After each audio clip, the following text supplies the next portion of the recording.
Kasih karunia dan damai sejahtera dari Tuhan Allah Bapa kita dan dari anaknya Tuhan Yesus Kristus menyertaimu.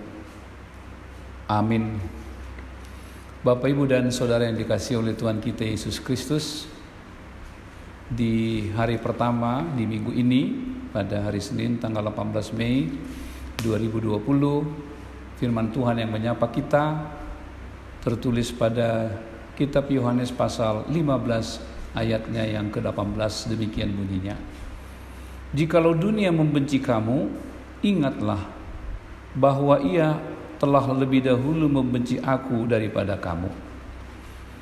Bapak Ibu yang dikasihi Tuhan Yesus Kristus, sekolah minggu, remaja, naposo, ama, ina, dan lansia, kebaikan, kejujuran, dan ketulusan sering menjadi tertawan banyak orang. Mereka mengejek sinis dengan mengatakan, kamu memang betul-betul goblok dan kolot.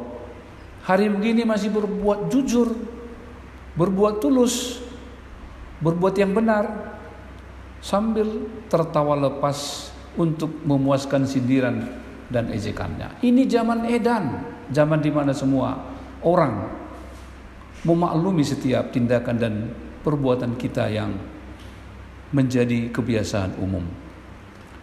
Kebencian itulah yang merusak kehidupan manusia. Benci dengan kebaikan, ada yang benci dengan kebenaran. Benci mungkin karena mereka berbeda, karena mereka tidak sama. Pokoknya apapun yang baik dianggap sesat, menyimpang karena tidak sama dengan dirinya. Dianggap sesat karena berbeda keyakinan dengan dirinya. Pokoknya tak ada yang benar bagi dia apabila datang dari pihak yang berbeda. Kebencian ini menurut pemahaman-pemahaman yang umum adalah sikap emosi yang sangat kuat yang melambangkan ketidaksukaan, permusuhan, atau antipati terhadap seseorang, ataupun itu benda atau suatu fenomena. Hal ini juga merupakan sebuah keinginan untuk menghindari, bahkan menghancurkan dan menghilangkannya. Kadangkala kebencian dideskripsikan sebagai lawan daripada cinta atau persahabatan. Tetapi banyak orang menganggap bahwa lawan daripada cinta adalah ketidakpedulian. Demikian juga murid-murid Tuhan Yesus, mereka dibenci. Dan Tuhan Yesus mengingatkan mereka bahwa dia telah terlebih dahulu dibenci oleh banyak orang. Murid-murid diajak, namun mereka tidak lalu membenci dan membalas apa yang diperlakukan terhadap mereka. Sebagai murid-murid Tuhan Yesus, kita akan mengalami itu semua. Sebagaimana Tuhan Yesus telah mati karena kebencian orang Farisi dan ahli Taurat.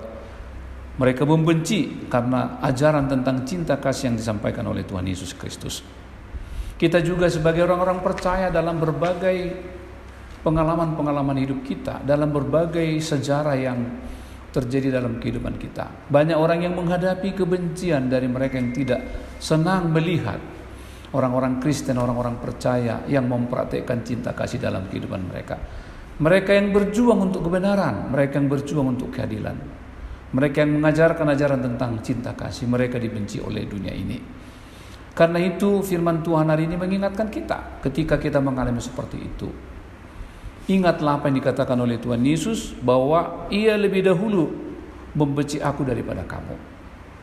Merupakan sebuah panggilan kita untuk memikul salib, menderita, karena kita menyatakan kebenaran, keadilan, kejujuran di tengah-tengah kehidupan masyarakat kita. Karena itu mari semua jemaat yang dikasihi Tuhan, biarpun kita hidup di tengah-tengah tantangan yang begitu berat di tengah-tengah hidup kita untuk menyatakan kebenaran dan kasih Tuhan, kita percaya bahwa apa yang kita lakukan tidak sia-sia. Kita percaya bahwa kita akan memperoleh mahkota kehidupan bila kita tetap mengasihi orang yang membenci kita. Kita tidak membalas, tetapi kita menunjukkan cinta kasih kita sebagaimana ajaran inti dari Tuhan Yesus. Kasihilah sama manusia dan kasihilah musuhmu. Kita menunjukkan kebaikan di tengah-tengah relasi kita dengan siapapun. Kiranya firman ini menguatkan kita untuk selalu mempraktikkan cinta kasih, menjauhkan segala kebencian dari kehidupan kita. Tuhan menyertai kita, khususnya kepada semua jemaat HKIP yang saat ini harus stay at home. Tetaplah senantiasa tekun berdoa supaya kita tetap kuat di dalam menghadapi seluruh ujian pada saat ini. Amin, kita berdoa. Terima kasih Tuhan untuk firman-Mu yang mengingatkan kami. Firman yang menguatkan kami supaya kami bertahan dan mampu tetap setia bertekun di dalam Engkau. Meskipun kami harus menghadapi segala cercaan, kebencian-kebencian yang dialamatkan kepada kami karena kami setia kepada Tuhan Yesus. Jangan biarkan iman kami lemah, tetapi kuatkanlah kami selalu untuk mempraktekkan cinta kasih, menjauhkan segala kebencian dari hidup kami. Terima kasih Tuhan, di minggu pertama ini biarlah kuat kuasa-Mu menyertai kami, memimpin semua masyarakat Indonesia yang saat ini menghadapi pandemi COVID, supaya mereka tetap kuat dan bertekun di dalam Engkau.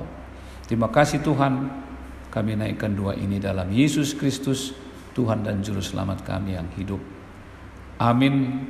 Anugerah Tuhan kita Yesus Kristus, kasih setia Allah Bapa dan persekutuan dengan Roh Kudus menyertai-Mu hari ini sampai selama-lamanya. Amin.